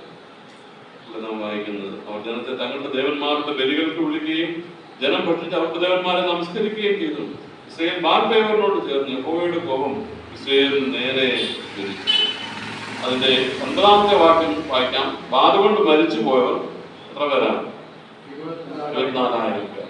ഇവിടെ നാം കൊരിന്ത്യരുടെ വായിക്കും 23,000. കണക്ക് വ്യത്യാസം തോന്നാം അല്ലേ? പക്ഷേ അവിടെ ഒരു കാര്യം പൗലോസ് ചേർത്ത് വെച്ചിട്ടുണ്ട്. അവരിൽ ചിലർ പരസംഗം ചെയ്ത് ഒരു ദിവസത്തിൽ, അതായിരിക്കാം ആ വ്യത്യാസം, ഒരു ദിവസത്തിൽ 23,000 പേര് മരിച്ചു. ഒരു പക്ഷെങ്കിൽ പഴയനിയമത്തിൽ കാണുന്ന ആ ചരിത്രം 24,000 പേർ എന്നുള്ളത് ഒരു ദിവസത്തിൽ സംഭവിച്ച്, ഒരു ദിവസത്തിൽ എന്നുള്ള വാക്ക് ഇവിടെ ചേർത്തിരിക്കുന്നത് കൊണ്ട് പൗലോസ് ഉദ്ദേശിക്കുന്നത് ഒരു ദിവസത്തിൽ, അതേ ദിവസത്തിൽ 23,000 പേര് മരിച്ചു.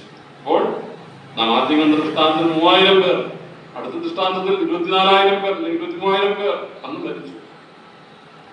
9-ാമത്തെ വാക്യത്തില്, അവിടെ 8-ാമത്തെ വാക്യത്തിൽ അവർ പരസംഗം ചെയ്ത് ഒരു ദിവസത്തിൽ 23,000 പേർ വീണതുപോലെ നാം പരസംഗം ചെയ്തു. നോക്കുക, കൊരിന്ത്യരെ അവരുടെ പാപങ്ങളിലേക്ക് വിരൽ ചൂണ്ടുകയാണ് പൗലോസ്. അവരുടെ വിഗ്രഹാരാധനയിലേക്കും അവരുടെ ദുർനടപ്പിലേക്കും. ഇതൊക്കെ ദൈവം എങ്ങനെ ക്ഷമിക്കും? ദൈവം നൽകിയതായ നന്മകളെ നിങ്ങൾ ഓർക്കണം, ദൈവം നിങ്ങളിൽ പ്രസാദിക്കണം എന്നാണ് പൗലോസ് അവരെ ഓർപ്പിക്കുന്നത്. 9-ാമത്തെ വാക്യം 1 കൊരിന്ത്യർ 10:9. അവർ ചിലർ പരീക്ഷിച്ചു സർപ്പങ്ങളാൽ നശിച്ചു പോയതുപോലെ നാം കർത്താവിനെ പരീക്ഷിക്കരുത്. നോക്കുക, സർപ്പങ്ങളാൽ അവർ ദൈവത്തെ ചിലർ പരീക്ഷിച്ച് സർപ്പങ്ങളാൽ നശിച്ചു പോയത്. സംഭവം നമുക്ക് അറിയാമല്ലോ. സംഖ്യാപുസ്തകം 21-ാം അധ്യായത്തില് 5-ഉം 6-ഉം വാക്യങ്ങൾ നാം വായിക്കുമ്പോൾ ഈ സംഭവം അവിടെ കാണാൻ സാധിക്കും. സംഖ്യാപുസ്തകം 21-ന്റെ 5-ഉം 6-ഉം. ജനം ദൈവത്തിനും മോശയ്ക്കും വിരോധമായി സംസാരിച്ചു. മരുഭൂമിയിൽ മരിക്കേണ്ടതിന് നിങ്ങൾ ഞങ്ങളെ മിസ്രയീം ദേശത്ത് നിന്ന് കൊണ്ടുവന്നത് എന്തിന്? ഇവിടെ അപ്പവുമില്ല വെള്ളവുമില്ല, ഈ നിസ്സാരമായ ആഹാരം ഞങ്ങൾക്ക് വെറുപ്പാവുന്നു എന്ന് പറഞ്ഞു. അപ്പോൾ യഹോവ ജനത്തിന്റെ ഇടയിൽ അഗ്നിസർപ്പങ്ങളെ അയച്ചു, അവ ജനത്തെ കടിച്ചു. ഇസ്രായേലിൽ വളരെ ജനം മരിച്ചു. ഓരോരോ സംഭവങ്ങൾ അവരുടെ ജീവിതത്തിൽ ഉണ്ടായി. അടുത്തത് 10-ാമത്തെ വാക്യത്തിലേക്ക് വരുമ്പോൾ അവരിൽ ചിലർ പിറുപിറുത്ത് സംഹാരിയാൽ നശിച്ചു പോയതുപോലെ നിങ്ങൾ പിറുപിറുക്കുകയും. നാം ഒരുപാട് ദിവസം നാം വായിച്ചു നോക്കിയാൽ, സംഖ്യാപുസ്തകം നാം വായിച്ചു നോക്കിയാൽ നമുക്കറിയാം ഈ പിറുപിറുപ്പ് എന്ന് പറയുന്നത് അവരുടെ ബ്ലഡിലെ ഉണ്ടായിരുന്ന ഒരു സംഭവം പോലെ നമുക്ക് തോന്നും. ഒരു കാര്യത്തിൽ അവർക്ക് സംതൃപ്തിയില്ല. ആദ്യത്തെ വാക്യം നാം ഓർക്കണം. എങ്കിലും അവർ മോഹിച്ചതുപോലെ നാമും ദുർമോഹികളാകാതിരിക്കേണ്ടത്. എന്തുകൊണ്ടാണ് അവർ പിറുപിറുത്തത്? എന്തുകൊണ്ടാണ് അവർ ഗ്രഹാരാധനയിലേക്ക് പോയത്? എന്തുകൊണ്ടാണ് അവർ പരസംഗത്തിലേക്ക് പോയത്? ഇതിന്റെ എല്ലാം കാരണം ഈ ഒറ്റ വാക്കിൽ പറയാം. ദുർമോഹികളായിരുന്നു അവർക്കുണ്ടായിരുന്ന. ദൈവം നൽകിയതിലൊന്നും അവർക്ക് സംതൃപ്തിയില്ലായിരുന്നു. ഇവിടെ ഈ വാക്യം 10-ാം വാക്യത്തോടൊപ്പം അനേക റെഫറൻസ് കാണാനായിട്ട് സാധിക്കും. അവരുടെ പിറുപിറുപ്പിനോടൊപ്പം സംഖ്യാപുസ്തകം 14-ാം അധ്യായത്തിന്റെ 1 മുതൽ 4 വരെയുള്ള വാക്യങ്ങൾ, 36-37 വാക്യങ്ങൾ, സംഖ്യാപുസ്തകം 16-ാം അധ്യായത്തിൽ അനേക ഭാഗത്ത് അവരുടെ പിറുപിറുപ്പിനെ കുറിച്ച് പറഞ്ഞിട്ടുണ്ട്. ഒരു കാര്യത്തിൽ അവർക്ക് സംതൃപ്തിയില്ലായിരുന്നു. ദൈവത്തെയോ ദൈവം നൽകിയതായിരിക്കും ദാനങ്ങളെയോ അത് വലുതായി കാണുവാൻ അവർക്ക് സാധിച്ചില്ല. അവർ പിറുപിറുക്കുന്നവരായിരുന്നു. അവർ ചിലർ പിറുപിറുത്ത് സംഹാരിയ നശിച്ചു പോയതുപോലെ നിങ്ങൾ പിറുപിറുത്തിയിരിക്കുന്നു. 11-ാമത്തെ വാക്യം വീണ്ടും പറയുകയാണ്, ഇത് ദൃഷ്ടാന്തമായിട്ട് അവർക്ക് സംഭവിച്ചു. ഈ 2 വാക്യങ്ങൾ 6-ാമത്തെ വാക്യത്തിലും ഇവിടെ നാം വായിക്കുമ്പോൾ 11-ാമത്തെ വാക്യത്തിലും ഇത് ദൃഷ്ടാന്തമായിട്ട് അവർക്ക് സംഭവിച്ചു. ലോകാവസാനം വന്നെത്തിയിരിക്കുന്ന നമുക്ക് ബുദ്ധി ഉപദേശത്തിനായി എഴുതിയിരിക്കുന്നത്. ലോകാവസാനം വന്നെത്തിയിരിക്കുന്ന നമുക്ക് ബുദ്ധി ഉപദേശത്തിനായി എഴുതിയിരിക്കുന്നത്. ഇതൊരു ബുദ്ധി ഉപദേശമാണ്. ഈ ദൈവജനത്തിന്റെ പ്രത്യേകത എന്ന് പറയുന്നത് മനുഷ്യന്റെ ജീവിതത്തിൽ സംഭവിക്കുന്നതായിരിക്കുന്ന വിജയത്തെയും പരാജയത്തെയും അത് ദൈവമക്കളാണെങ്കിൽ കൂടെ അവരുടെ ജീവിതത്തിൽ സംഭവിക്കുന്ന വിജയത്തെ മാത്രമല്ല, അല്ലെങ്കിൽ അവരുടെ ജീവിതത്തിൽ സംഭവിച്ച നല്ല കാര്യങ്ങൾ മാത്രമല്ല നമുക്ക് കാണാനായിട്ട് സാധിക്കുന്നത്, അവരുടെ പരാജയങ്ങളെയും ദൈവജനത്തിൽ പറഞ്ഞിട്ടുണ്ട്. എന്തിനു വേണ്ടിയിട്ടാ? നമുക്ക് ദൃഷ്ടാന്തമായിട്ട് തരണം, നമുക്ക് ബുദ്ധിയുപദേശത്തിനായിട്ട്. ഇവിടെ നാം വായിക്കുന്നത് ലോകാവസാനം വന്നെത്തിയിരിക്കുന്ന നമുക്ക് ബുദ്ധിയുപദേശത്തിനായി എഴുതി. ലോകാവസാനം വന്നുപോയിരിക്കുന്ന നമുക്ക് ഈ ലേഖനം എഴുതുമ്പോൾ പലയിടത്തും ഓർപ്പിക്കുന്ന ഒരു കാര്യമുണ്ട്. ലോകാവസാനം വന്നെത്തിയിരിക്കുന്ന, നേരത്തെ 12 ഭാഗങ്ങൾ അത് കണ്ടുവല്ലോ. 7-ാം അധ്യായം 29-ാമത്തെ വാക്യം ഒന്ന് വായിക്കാം. 7:29. 7:29. എന്നാൽ സഹോദരന്മാരെ, ഇതൊന്നും ഞാൻ പറയുന്നു, കാലം ചുരുങ്ങിയിരിക്കുന്നു. ഇനി ഭാര്യമാരുള്ളവരെ പോലെയും കഴിയുന്നവർ കഴിയാത്തവരെ പോലെയും സന്തോഷിക്കാത്തവരെ പോലെയും വിലയ്ക്ക് വാങ്ങുന്നവർ കൈവശം ആകാത്തവരെ പോലെയും ലോകത്തെ അനുഭവിക്കുന്നവർ അതിനെ അനുഭവിക്കാത്തവരെ പോലെ ആയിരിക്കണം. ഈ ലോകത്തിന്റെ രൂപം ഒഴിഞ്ഞു പോകുന്നുവല്ലോ. ഈ കാര്യം നാം ഓർക്കണം. പൗലോസ് ലേഖനം എഴുതുമ്പോൾ അവരെ ആവർത്തിച്ച് ഉപദേശിക്കുന്ന ഒരു കാര്യം, ഈ ലോകം ഇതിനൊരു അവസാനമുണ്ട്, അല്ലെങ്കിൽ ഈ ലോകത്തിന് മാറ്റം സംഭവിക്കുവാനായിട്ട് പോവുകയാണ്. 1 7-ാം അധ്യായത്തിൽ 29-ാമത്തെ വാക്യത്തിൽ എന്നാൽ സഹോദരന്മാർ, ഇതൊന്നും ഞാൻ പറയുന്നു, കാലം ചുരുങ്ങിയിരിക്കുന്നു. 31-ാമത്തെ വാക്യം, ഈ ലോകത്തിന്റെ രൂപം ഒഴിഞ്ഞു പോകുന്നുവല്ലോ. ഈ ലോകത്തിന് ഒരു മാറ്റം ഉണ്ടാകാനായിട്ട് പോകുന്നു. ഇവിടെ ലോകാവസാനം എന്ന് പറഞ്ഞാൽ അതിന്റെ അർത്ഥം എന്താ? ഇപ്പോൾ നാം കാണുന്ന ഈ ലോകത്തിന് ഇതിനൊരു മാറ്റം ഉണ്ടാകുവാനായിട്ട് പോവുകയാണ്. ഈ ലോകം ഇങ്ങനെ തന്നെ നിൽക്കുന്നതായിരിക്കുന്ന ഒരു ലോകമല്ല, ഈ ലോകത്തിനൊരു മാറ്റം സംഭവിക്കുവാനായിട്ട് പോവുകയാണ്. അതാണ് ഈ ലോകത്തിന് ഇവിടെ നാം വായിച്ചത് 1 കൊരിന്ത്യർ 7-ാം അധ്യായത്തില് നാം വായിച്ചത് അതിന്റെ 31-ാമത്തെ വാക്യത്തില് ഈ ലോകത്തിന്റെ രൂപം ഒഴിഞ്ഞു പോകുവാനായിട്ട് പോവുകയാണ്. ഇന്ന് നാം കാണുന്ന ഈ ലോകം കർത്താവിന്റെ വരവ് കഴിഞ്ഞാൽ ഇതിന് മാറ്റം സംഭവിക്കുവാനായിട്ട് പോവുകയാണ്. ഈ ലോകം ഇതിനൊരു മാറ്റം, ആ മാറ്റത്തെ ഉദ്ദേശിച്ചുകൊണ്ടാണ് ഇവിടെ പറയുന്നത് ലോകാവസാനം വന്നെത്തിയിരിക്കുന്ന നമുക്ക് ബുദ്ധിയുപദേശത്തിനായി എഴുതിയിരിക്കുന്നത്. ഇത് 2000 വർഷങ്ങൾക്ക് മുമ്പ് പൗലോസ് ലേഖനം എഴുതുമ്പോൾ പൗലോസിന് ആ ചിന്തയുണ്ടായിരുന്നു. നമുക്ക് ആ ചിന്ത ഈ 2000 വർഷം കഴിഞ്ഞിട്ടും നമുക്കത് ആ ചിന്ത പലപ്പോഴും ഉണ്ടാകാറുണ്ട്. ഈ ലോകത്തിനൊരു മാറ്റം സംഭവിക്കുവാനായിട്ട് പോവുകയാണ്, കാലം ചുരുങ്ങിയിരിക്കുകയാണ്. ഈ ചിന്ത പലപ്പോഴും നമ്മുടെ ഹൃദയങ്ങളിൽ വരാറില്ല. ഇവിടെ പൗലോസ് അവരെ ഓർപ്പിക്കുക, ഇത് ദൃഷ്ടാന്തമായിട്ട് അവർക്ക് സംഭവിച്ചു, ലോകാവസാനം വന്നെത്തിയിരിക്കുന്ന നമുക്ക് ബുദ്ധിയുപദേശത്തിനായി എഴുതിയിരിക്കുന്നു. ഒരിക്കൽ കൂടെ പൗലോസ് പറയുന്നത്, നിങ്ങൾക്ക് നിങ്ങളുടെ ജീവിതത്തെ ക്രമപ്പെടുത്തുവാനുള്ള സമയം ഇത് അധികമില്ല.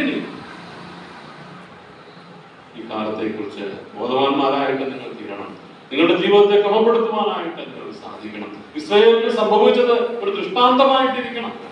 ഇസ്രായേലിന് സംഭവിച്ചത് നിങ്ങളുടെ ജീവിതത്തിൽ സംഭവിച്ചുകൂടാ. ദൃഷ്ടാന്തമായിട്ട് അവർക്ക് സംഭവിച്ചു. ലോകാവസാനം വന്നെത്തിയിരിക്കുന്ന നമുക്ക് ബുദ്ധിയുപദേശത്തിനായി വേണ്ടിയിരിക്കുന്നു. 12-ാമത്തെ വാക്യം,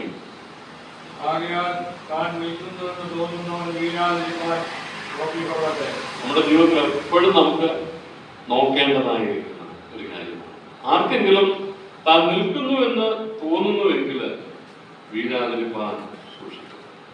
നാം ചിലപ്പോഴെങ്കിലും നാം വിചാരിക്കാം നാം വളരെ ആത്മീയരാണ്, ചില തെറ്റുകളൊന്നും നാം ചെയ്യുന്നില്ല എന്നൊക്കെ നമുക്ക് തോന്നിയിരിക്കാം. നമ്മുടേതായിരിക്കുന്ന എന്തെങ്കിലും കഴിവ് കൊണ്ടാണ് നാം അങ്ങനെ നിൽക്കുന്നത് എന്ന് തോന്നിയാൽ ഇവിടുത്തെ പൗലോസ് പറയുന്നത്, നിൽക്കുന്നത് തോന്നുന്നെങ്കിൽ നിങ്ങൾ ആ വീഴുന്ന സ്ഥാനത്താണ് നിൽക്കുന്നത് എന്നല്ല. ആർക്കെങ്കിലും ഞാൻ നിൽക്കുന്നത് എന്റെ കഴിവ് കൊണ്ടാണ് തോന്നിയാൽ അടുത്ത നിമിഷം വീഴാനായിട്ടുള്ള സാധ്യതയുണ്ട് എന്നാണ് പൗലോസ് ഓർപ്പിക്കുന്നത്. നിൽക്കുന്നുവെന്ന് തോന്നുന്നവൻ വീഴാതിരിക്കാൻ സൂക്ഷിക്കുക. എന്നിട്ട് അടുത്ത വാക്യം, മനുഷ്യർക്ക് നടപ്പല്ലാത്ത പരീക്ഷ നിങ്ങൾക്ക് നേരിട്ടില്ല, ദൈവം വിശ്വസ്തൻ. നിങ്ങൾക്ക് കഴിയുന്നതിന് മീതെ പരീക്ഷ നേരിടുവാൻ സമ്മതിക്കാതെ നിങ്ങൾക്ക് സഹിപ്പാൻ കഴിയേണ്ടത് പരീക്ഷയോടുകൂടി അവൻ പോകുവഴിയില്ല. ഓരോരുത്തർ പറയുക, നിങ്ങൾക്ക് പരീക്ഷകളുണ്ടാകും, പക്ഷെങ്കിൽ ഈ പരീക്ഷ ദൈവത്തിന്റെ സമ്മതം ആവശ്യം. അങ്ങനെയല്ലേ വാക്യം വായിക്കുന്നത് അല്ലേ? നിങ്ങൾക്ക് കഴിയുന്നതിന് മീതെ പരീക്ഷ നേരിടുവാൻ സമ്മതിക്കാതെ. ഈ പരീക്ഷ ദൈവം അനുവദിക്കുമ്പോൾ യോബിനെ പരീക്ഷിക്കുവാനായിട്ട് അനുവാദം കൊടുത്താല ദൈവം അനുവാദം കൊടുത്തു. ദൈവത്തിന് വ്യക്തമായിരിക്കുന്ന ബോധ്യമുണ്ടായിരുന്നു, അതിനെ തരണം ചെയ്യുവാൻ യോബിന് കഴിയും. നമ്മുടെ ജീവിതത്തിൽ ദൈവം പരീക്ഷകളെ അനുവദിക്കുമ്പോൾ ദൈവം അതിനാവശ്യമായിരിക്കുന്ന എല്ലാ കൃപയും നാം വായിക്കുന്നത് അതിന്റെ അവസാന ഭാഗം, നിങ്ങൾക്ക് സഹിപ്പാൻ കഴിയേണ്ടതിന് പരീക്ഷയുടെ പോക്കുവഴിയും ഉണ്ടാക്കും. പക്ഷെ പിന്നെ എന്തുകൊണ്ടാണ് നമ്മൾ ഈ പരീക്ഷയിൽ അകപ്പെട്ടു പോകുന്നത്? ദൈവത്തിനുള്ള ആശ്രയം നമുക്ക് നഷ്ടപ്പെടുമ്പോൾ ഈ പോക്കുവഴികളെ കുറിച്ചുള്ള അല്ലെങ്കിൽ ഇതിന്ന് എസ്കേപ്പ് ചെയ്യാനായിട്ട് രക്ഷപ്പെടുവാനായിട്ടുള്ള മാർഗങ്ങൾ ദൈവം തന്നിട്ടും അതിനെ അവഗണിച്ചു പോകുന്നത് കൊണ്ടാണ്. നമ്മുടെ ജീവിതത്തിൽ സംഭവിച്ച പരീക്ഷകളൊന്നും ചിന്തിച്ച് നോക്കുകയും നാം അകപ്പെട്ടു പോയ പാപങ്ങളൊക്കെ ചിന്തിച്ച് നോക്കുകയും ദൈവം അതിൽ നിന്ന് വിടുതൽ നൽകുവാൻ ദൈവം തയ്യാറായിരുന്നില്ല, അതിനുള്ള പോക്കുവഴികളൊക്കെ ഉണ്ടായിരുന്നില്ല എങ്കിലും ചിലപ്പോഴൊക്കെ നാം തലവെച്ച് കൊടുക്കുക. പരീക്ഷ നേരിടുവാൻ നിങ്ങൾക്ക് കഴിയുന്നതിന് മീതെ പരീക്ഷ നേരിടുവാൻ സമ്മതിക്കുക. നിങ്ങളുടെ കഴിവിനെ കുറിച്ച് വ്യക്തമായ ധാരണ ദൈവത്തിനുണ്ട്. അതനുസരിച്ചാണ് നിങ്ങളെ പരീക്ഷിക്കുവാൻ ദൈവം അനുവദിക്കുന്നത്. നിങ്ങൾക്ക് കഴിയുന്നതിന് മീതെ പരീക്ഷ നേരിടുവാൻ സമ്മതിക്കാതെ നിങ്ങൾക്ക് സഹിപ്പാൻ കഴിയേണ്ടതിന് പരീക്ഷയോടുകൂടെ അവൻ പോക്കുവഴിയും. അപ്പോൾ പോക്കുവഴിയോടുകൂടെയായി പരീക്ഷ വരുന്നത്. പക്ഷെ ഈ പലപ്പോഴും നാം ഇതിൽ അകപ്പെട്ടു പോകുന്നത് എന്തുകൊണ്ടാണ്? പലപ്പോഴും ഈ പോക്കുവഴിയെ കുറിച്ച് നാം തിരിഞ്ഞു നോക്കാറില്ല. പലപ്പോഴും പിശാച് നമ്മളെ കീഴ്പ്പെടുത്തുവാനായിട്ട് വരുമ്പോൾ നാം ദൈവത്തിങ്കിലേക്ക് നോക്കുന്നതിന് പകരം പിശാചിന് വിധേയപ്പെടുവാനായിട്ട് നാം ശ്രമിക്കുമ്പോൾ, ആത്മാവിനെ കീഴ്പ്പെടേണ്ടതിന് പകരം പിശാചിനെ കീഴ്പ്പെടുവാനായിട്ട് നാം ശ്രമിക്കുന്നതുകൊണ്ട് ദൈവം നൽകുന്നതായിരിക്കുന്ന പോക്കുവഴികൾ ശ്രദ്ധിച്ചു നോക്കുക. ഇനി നോക്കിയാലും മതി. ദൈവം ഏതെങ്കിലും ഒരു പാപത്തിന്റെ വാതിലുകൾ കൊണ്ട് നമ്മളെ പിശാച് നിർത്തുമ്പോൾ നാം ഒന്ന് ശ്രദ്ധിച്ചാൽ നമുക്ക് മനസ്സിലാകും അതിന് രക്ഷപ്പെടുവാനൊരു വഴി ഉണ്ടായിരിക്കും. പക്ഷെങ്കിൽ നാം ആ വഴി നോക്കുകയല്ല. പലപ്പോഴും പിശാച് വളരെ തന്ത്രശാലിയാണ്.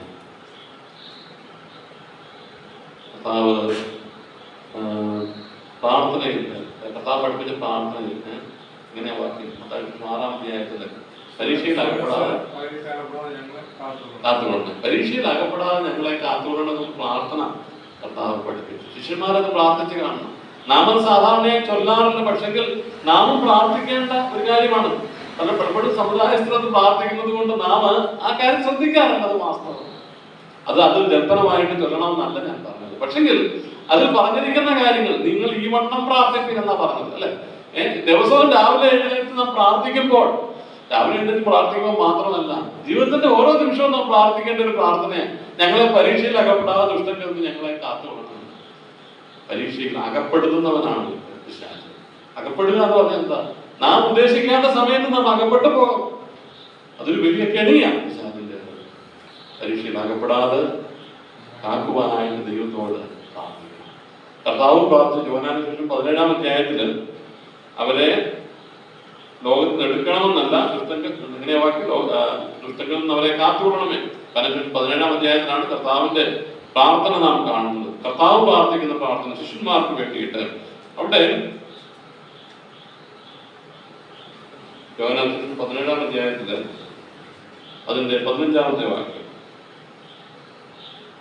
അവരെ ലോകത്തിൽ നിന്ന് എടുക്കണമെന്നല്ല, ദുഷ്ടന്റെ കയ്യിൽ അകപ്പെടാതെ അവരെ കാത്തുകൊള്ളണമെന്ന് ഞാൻ അപേക്ഷിക്കുന്നത്. ഇത് കർത്താവിന്റെ പ്രാർത്ഥനയാണ്. നോക്കുക, എത്ര കരുതലുള്ളവനാ നമ്മളെ കുറിച്ച് കർത്താവ്. നമ്മളെ രക്ഷിച്ചു, നമ്മളെ വീണ്ടെടുത്തു, ഈ ഭൂമിയിൽ ദൈവം നമ്മെ ആക്കിയിരിക്കുമ്പോൾ നമ്മളെ കുറിച്ച് വളരെ ചിന്തയുള്ളവനാണ് ഈ കർത്താവ്. നാം വായിച്ച ഈ ഭാഗത്ത് ഒരു പ്രത്യേക പദപ്രയോഗമുണ്ട്. അതിന്റെ 10-ാം അധ്യായത്തിന്റെ 10-ാം അധ്യായത്തിന്റെ 11-ാമത്തെ വാക്യത്തില് ദൈവം വിശ്വസ്തൻ. ദൈവം വിശ്വസ്തനാണ്. പലപ്പോഴും നാമാണ് അവിശ്വസ്തരായിട്ട് പോകുന്നത്. ദൈവം വിശ്വസ്തനാണ്. കർത്താവ് നമ്മെ പഠിപ്പിച്ച പ്രാർത്ഥനയിൽ കർത്താവ് നമ്മോട് പറഞ്ഞിട്ടുണ്ട്. നാം ചിന്തിക്കേണ്ട കാര്യങ്ങളാണ്. കർത്താവ് നമ്മളോട് പറഞ്ഞു നിങ്ങൾ ഈ വണ്ണം പ്രാർത്ഥിക്കണം. കർത്താവ് നമുക്ക് വേണ്ടി പ്രാർത്ഥിച്ചു. ദൈവം വിശ്വസ്തനാണ്. എന്നാൽ ഈ വിശ്വസ്തതയിൽ നമുക്ക് ആശ്രയിക്കുവാൻ സാധിക്കുന്നില്ല. എനിക്ക് തന്നെ നിൽക്കുവാൻ സാധിക്കും എന്ന് ഞാൻ ഇപ്പോഴെങ്കിലും വിചാരിച്ചിട്ടുണ്ടെങ്കിൽ, ആത്മീയ ജീവിതത്തിൽ ഞാനങ്ങനെ വിചാരിച്ചിട്ടുണ്ടെങ്കിൽ നിൽക്കുന്നുവെന്ന് തോന്നുവാൻ വീഴാതിരിക്കാൻ സൂക്ഷിക്കട്ടെ. മനുഷ്യർക്ക് നടപ്പല്ലാത്ത പരീക്ഷ നിങ്ങൾക്ക് നേരിട്ടിട്ടില്ല. ദൈവം വിശ്വസ്തൻ.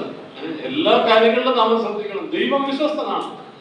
നിങ്ങൾക്ക് കഴിയുന്നതിന് മീതെ പരീക്ഷ സഹിപ്പാൻ നേരിടുവാൻ സമ്മതിക്കാതെ നിങ്ങൾക്ക് സഹിപ്പാൻ കഴിയേണ്ടതിന് പരീക്ഷയോടുകൂടെ അവൻ പോക്കുവഴിയുന്നില്ല. കർത്താവിന്റെ വലിയ സഹായം നാം വിശ്വാസികളായിട്ട് വിശുദ്ധന്മാരായിട്ട് ജീവിക്കേണ്ടത് ദൈവത്തിന്റെ വലിയ സഹായമുണ്ട്. പരീക്ഷ അനുവദിക്കുമ്പോൾ അതിനോട് പോക്കുവഴി അവൻ നൽകുന്നു. കർത്താവ് നമുക്ക് വേണ്ടി പ്രാർത്ഥിച്ചു. യോഹന്നാൻ 17-ാം അധ്യായത്തിൽ ശിഷ്യന്മാർക്ക് വേണ്ടി പ്രാർത്ഥിക്കുമ്പോൾ കർത്താവ് ഒരു വാക്ക് ആഡ് ചെയ്തു. കർത്താവിടെ ഒരു വാക്യം കൂടെ, ഞാൻ ഇവർക്ക് വേണ്ടി മാത്രമല്ല, 17-ാം അധ്യായം എങ്ങനെയാ വാക്യം?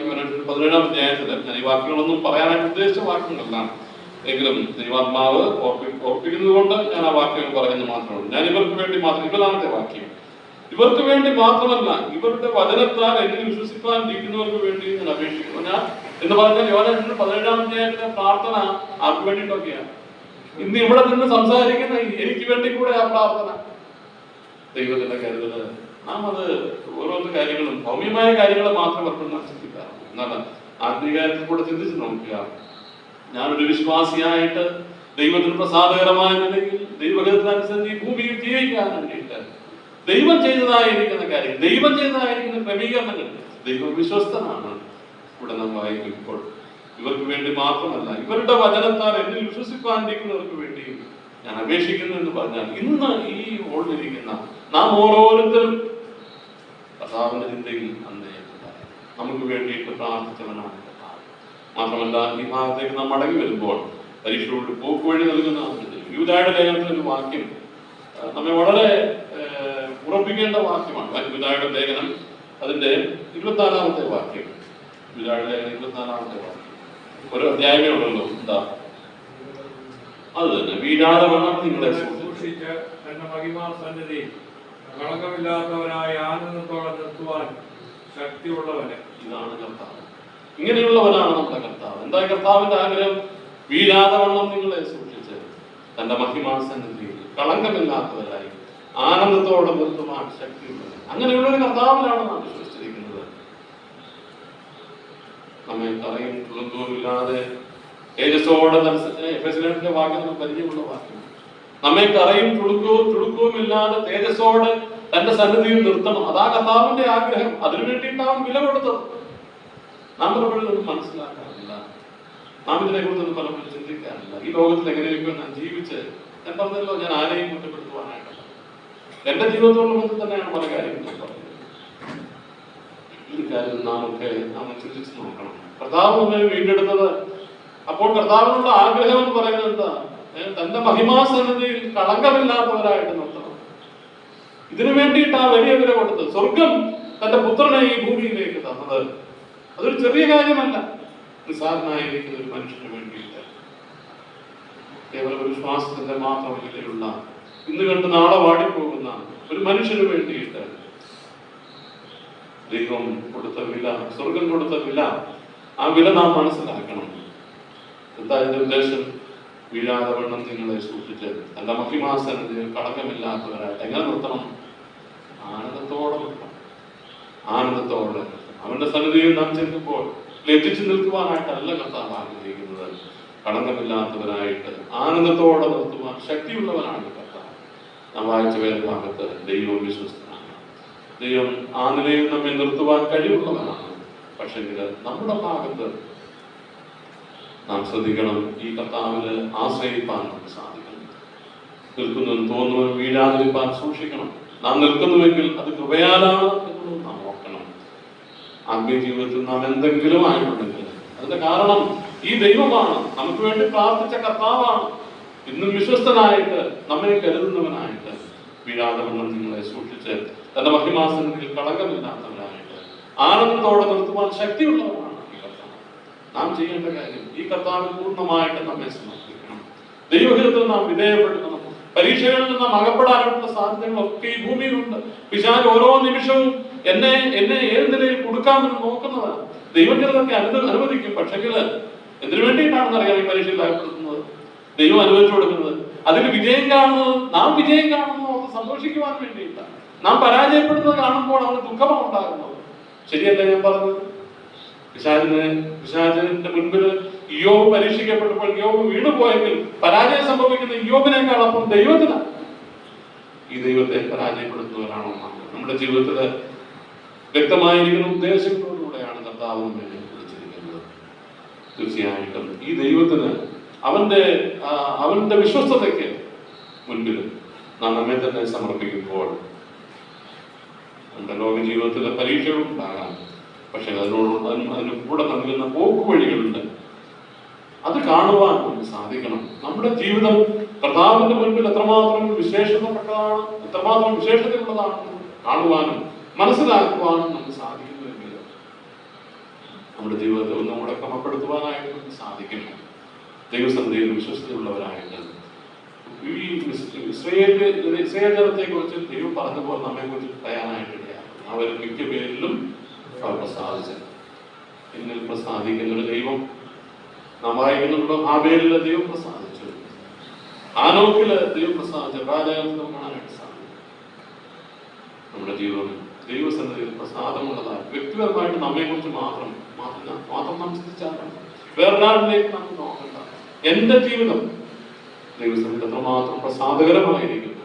നാളെ നാം കർത്താവിനെ ആരാധിക്കുവാനായിട്ടുണ്ട്. എന്റെ ജീവിതം ദൈവസന്നിധി പ്രസാദമുള്ളതാണോ? ദൈവം നൽകിയതായിരിക്കുന്ന പോക്കുവഴികൾ ഞാൻ ഉപയോഗിച്ചുവോ? അവന്റെ വിശ്വസ്തത എന്നോടുള്ള ബന്ധത്തിൽ എത്രമാത്രം വലുതായിരുന്നു. പക്ഷെങ്കിൽ ആ ദൈവത്തിൽ ആശ്രയിപ്പാനും ആ ദൈവത്തിന് വേണ്ടിയിട്ട് ജീവിക്കുവാനും ഈ കഴിഞ്ഞ ദിവസങ്ങളിൽ ഇന്നത്തെ ദിവസം എനിക്ക് എത്രമാത്രം സാധിക്കും? നമ്മെ തന്നെ പരിശോധിക്കാം, ദൈവസന്നിധിയിൽ നമ്മെ തന്നെ സമർപ്പിക്കാം, കർത്താവിനെ വിശുദ്ധിയോടുകൂടി ആരാധിക്കുവാനായിട്ട് നമുക്ക് ഓരോരുത്തർക്കും ഒരുങ്ങാം. ദൈവം സഹായിക്കും.